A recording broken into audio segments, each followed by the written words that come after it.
We started with Mike Bickle, and then it came to Mike Brown, and now Mike Winger is exposing the first two Mikes, and so I'm glad for that. Um, he just did a 3.5 hour thing, and more power to him. More power to him.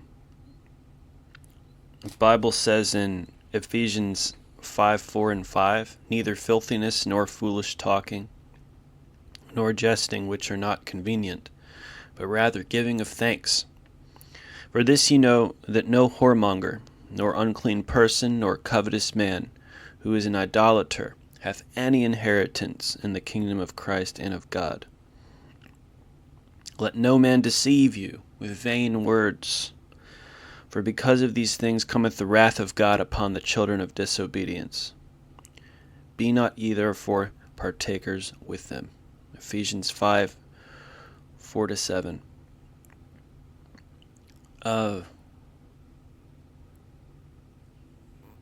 By saying these things,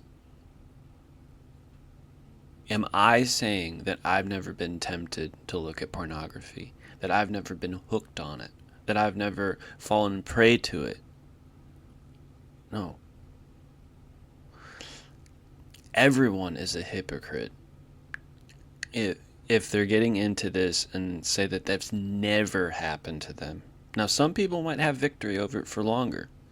Some people can have a 10-year stretch, just like when they come out of alcoholism, they say, I've been off the bottle for a year, and everybody claps for them. Another person says, I've been off the bottle for 10 years, and everybody claps for them, right? Pornography is no different. And the danger with pornography is that it is such a seduction. It is so hard to pull away from it. And the problem is that if it's never pulled out of, it can escalate into actual physical acts. And it's the physical actions that when actual physical contact occurs that is sexually immoral. You're under the wrath of God at that point. Now, some people would say that you're under the wrath of God even if you're looking at pornography. Honestly, I kind of do lean in that direction, but I still think that there's a degree of probation associated with that. Like you're toying with damnation. One thing's for sure, I wouldn't want to be looking at porn on my deathbed.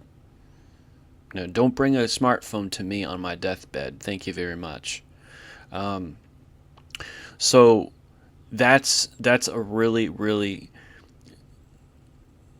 shaky position to be in. When actual physical contact is involved, we're really, really in the damnation zone here. And I regret some of the things that I have said to certain people at certain times under certain situations in these matters. There's a spectrum here. There's a spectrum of temptation and seduction. And when we're looking at people like Mike Bickle or Michael Brown, we're looking at the extreme end of the spectrum where physical contact is going on. And the thing has escalated to physical contact. So when we're speaking about these issues, okay, we're not talking about that spectrum where all things are equated. Okay. Oh, well, all have sinned and all have fallen short of the glory of God. Okay. Slipping up and looking at porn and fighting with your emotions to break it off so that, you finally just give up and break your smartphone is different than rubbing up against a person that you're not married to. All right, so we have to look at this as a spectrum. And when people are in hell in the Bible, it's the rubbing up against ones. It's the people who go all the way. Okay, and so if we don't talk about this, we just keep on telling ourselves as evangelicals that it's a shame to speak of the things that the disobedient do in secret, etc. And we don't preach against it. We don't raise awareness about it. All right, we're not doing what the Bible says, which says you're supposed to expose fruitless deeds of darkness. Ephesians 5:11, have no fellowship with the unfruitful works of darkness, but rather reprove them. And other people would say that reprove is expose, the opposite of cover up. That doesn't mean it needs to turn into failure porn, as they say. We don't need to get explicit, and that's one of the things that I've had to work on this podcast in the past year or so, is how to learn how to preach against sexual sin without being explicit. How to preach against sexual sin without being explicit. I'm still working on that. Is it wrong to use the word masturbation? Is it wrong to use the word masturbator? I think it's wrong to use it too much because it creates a dirty word picture. But if you never use the word, how is the sin preached against? If you say self-abuse, which was the old expression, I mean, what's that? Giving yourself a black eye? I mean, it's not very clear. This needs to be done, and the vacuum has been gone for a good strong, I'd say, 12, 13 years since Dave Wilkerson's been gone. I mean, he was the guy that did that. He was the big profile guy that did that stuff.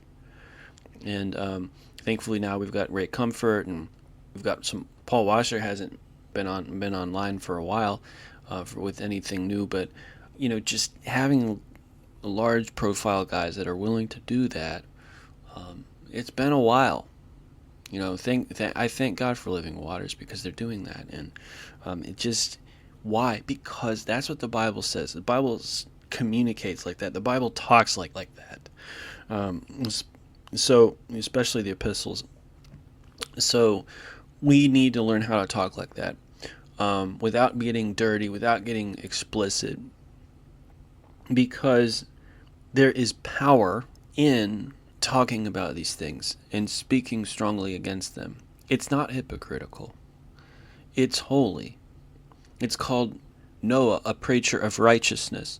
Okay, it's holy to preach against sexual sin because it helps all of our listeners, myself included, to harden and steel our will against that which is socially and psychologically destructive to the family unit and to the church. We can't walk around acting and thinking like playboys and thinking we're going to make it to heaven. Do you really honestly believe that Jesus had Hugh Hefner in his midst? No. If he had repented, right, but not walking in a constant playboy mentality. So this needs to be exercised from our church, from our hearts. And is this an ongoing battle? It better be. I think it should be the main battle.